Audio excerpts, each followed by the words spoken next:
दो बौद्ध भिक्षु, जिनमें से एक युवा था जबकि दूसरा वृद्ध, दोनों ही भिक्षा मांगकर आश्रम को लौट रहे थे।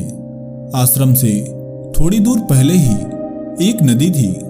जब वे उस नदी के पास पहुंचे तो उन्होंने वहां एक जवान स्त्री को खड़ा देखा, जो कि वहां खड़ी थी किसी के इंतजार में, जो कि उसे नदी पार करा दे, क्योंकि वह इस बात से अनजान थी कि नदी कितनी गहरी है।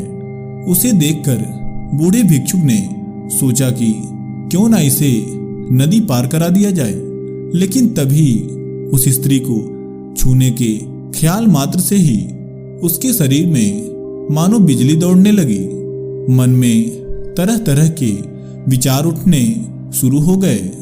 उसके अंदर बरसों से दबी वासना जाग गई। उसने सोचा कि केवल एक स्त्री को नदी पार कराने के लिए मैं अपनी बरसों की कीमती साधना को क्यों बिगाड़ दूं। ऐसा सोचकर उसने अपनी आंखें बंद कर ली। लेकिन इसके बाद तो वह जवान स्त्री और भी ज्यादा आकर्षक लगने लगी। उसके रग रग में मानो बिजली दौड़ने लगी।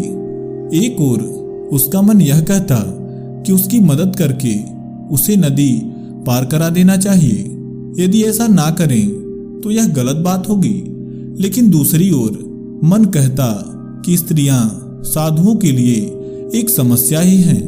तुम उसे छूना चाह रहे हो। यही सब सोचते हुए वह आंखें बंद करके नदी में उतरता है और नदी पार करता है। तभी उसे याद आता है कि उसका साथी पीछे छूट गया है। उसे लगा कि कहीं उसका साथी उस जवान औरत की मदद करते करते उसे छूने की गलती ना कर दे। उसे सचेत करने जैसे ही वह पीछे मुड़ा तो देखा कि वह युवा भिक्षुक उस स्त्री को कंधे पर लिए नदी पार करा रहा था। यह दृश्य देखकर उस बूढ़े भिक्षुक का मन अब और भी अशांत होने लगा। जब भी वह उस जवान औरत को उसके कंधे पर देखता तो पागल होने लगता। जब उस युवा भिक्षुक ने औरत को नदी के उस पार छोड़ दिया तब दोनों सन्यासी आगे बढ़ने लगे। बूढ़े भिक्षुक ने उस युवा भिक्षुक से कहा, तुमने एक युवा स्त्री को अपने कंधे पर उठाया था, तुम अब अपवित्र हो चुके हो। यह सुनते ही युवा सन्यासी आश्चर्यचकित रह गया।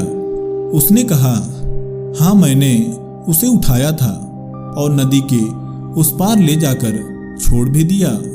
आप तो उसे हाथ लगाए बिना ही अभी तक अपने मन में उसी युवा स्त्री को ढो रहे हैं। इसीलिए मित्रों, एक बात आपसे कहना चाहता हूं कि भविष्य की चिंता छोड़ दो, वर्तमान में जियो।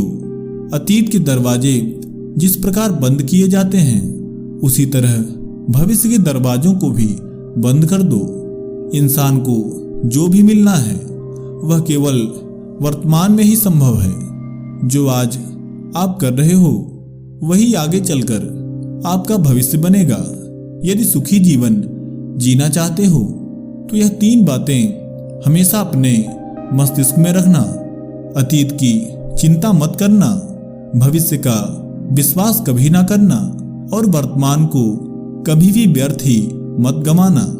तो मित्रों, उम्मीद करते हैं आपने इस कहानी से कुछ न कुछ जरूर सीखा होगा। ऐसे ही ज्ञानवर्धक वीडियोज के लिए चैनल को सब्सक्राइब जरूर करें। आपका बहुत बहुत धन्यवाद।